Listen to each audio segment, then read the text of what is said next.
मैं मैथमेटिक्स आपके सामने रखने जा रही हूँ। अब मैथमेटिक्स कैसे पश्चिम बंगाल पर लंबे समय से बीजेपी अपना फोकस तो बना रही है और प्रधानमंत्री बार बार जो पश्चिम बंगाल में दौरा कर रहे हैं, जो केंद्र में उनकी योजनाएं चल रही हैं, उसे बार बार बता रहे हैं कि देखिए पश्चिम बंगाल में क्यों नहीं हो पाई, क्योंकि यहाँ पर ममता बनर्जी की सरकार है। बाकी पूरे देश में उन केंद्रीय योजनाओं का फायदा मिल रहा है। अब मोदी की छवि को सामने रखकर ही बंगाल चुनाव में बीजेपी लगातार प्रयास कर रही है। मोदी भी बंगाल के चुनाव प्रचार में जोर लगा रहे हैं। मोदी ने पश्चिम बंगाल चुनाव में 19 रैलियां की, 5 रोड शो किए। फेज बाई फेज अगर हम बात करें तो पहले फेज में 11 रैली और 2 रोड शो, तो वहीं दूसरे फेज में अब तक मोदी ने 8 रैलियां की और 3 रोड शो किए। मोदी बंगाल की जनता के बीच हीटिंग स्लोगन दे रहे हैं। वो पश्चिम बंगाल में आजादी का नारा दे रहे हैं। पश्चिम बंगाल में पीएम मोदी ने टीएमसी की निर्ममता, टीएमसी के भय, इन तमाम बातों से आजादी की बात कही। बेटियों पर अत्याचार से आजादी की बात की, भ्रष्टाचार से आजादी की बात की। ये विजय संकल्प के उनके सूत्र, जहां पर घुसपैठियों के कब्जे से आजादी की बात थी।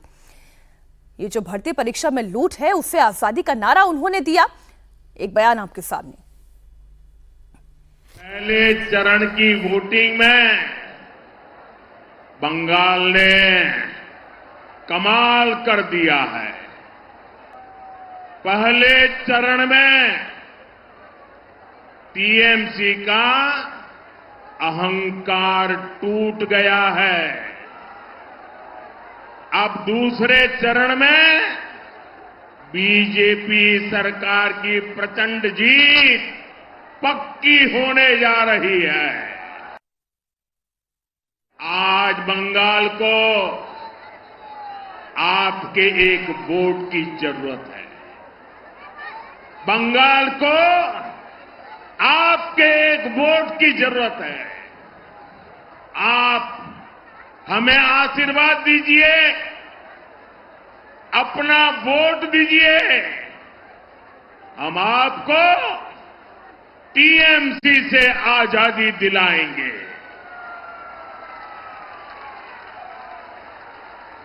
आजादी टीएमसी के महाजंगल राज से, आजादी टीएमसी के भय से, आजादी टीएमसी के भ्रष्टाचार से, आजादी बेटियों पर अत्याचार से, आजादी बेकारी और बेरोजगारी से, आजादी लूटती भर्ती परीक्षा से।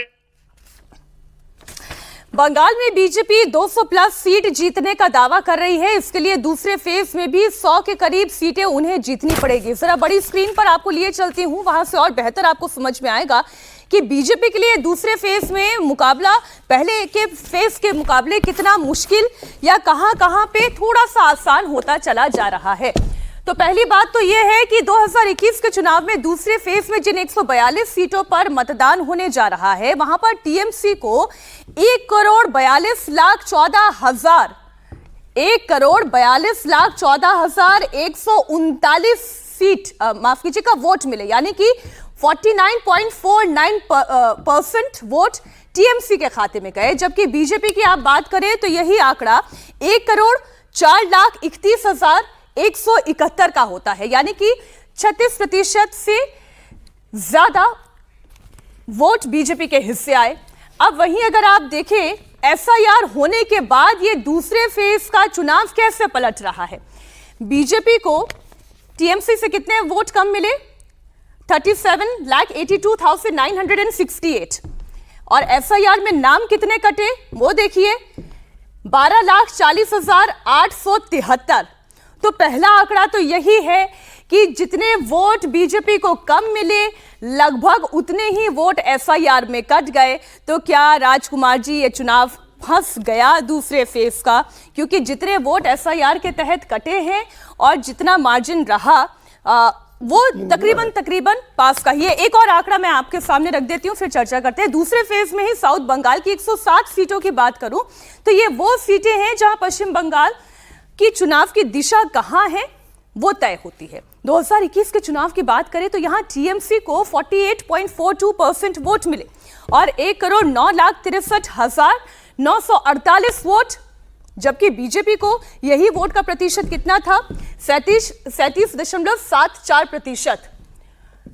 यहां पर भी आप एफआईआर का डिलीशन देखिए कितना है, 10,63,727।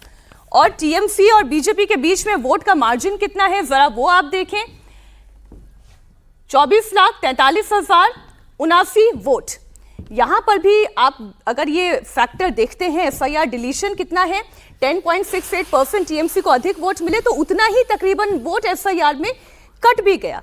तो राजकुमार जी, जितना कटा उतना ही अधिक टीएमसी को मिला। यहां से बीजेपी का जो कैलकुलेशन है, क्या ये टीएमसी के लिए सिरदर्द है? नहीं, मुझे लगता है जो आंकड़े कहानी बता रहे हैं वो थोड़ा अलग है। जितने वोट टीएमसी को ज्यादा मिले उसके आधे के आसपास एसआईआर में कटे हैं। तो गैप, अगर मैं सही आंकड़ा देख रहा हूं तो गैप फिल नहीं हो रहा उससे। नहीं सर, कैसे फिल नहीं हो रहा? मैं जैसे एसआईआर में नाम कटे 10 लाख, हाँ, और टीएमसी को वोट मिले 24 लाख ज्यादा।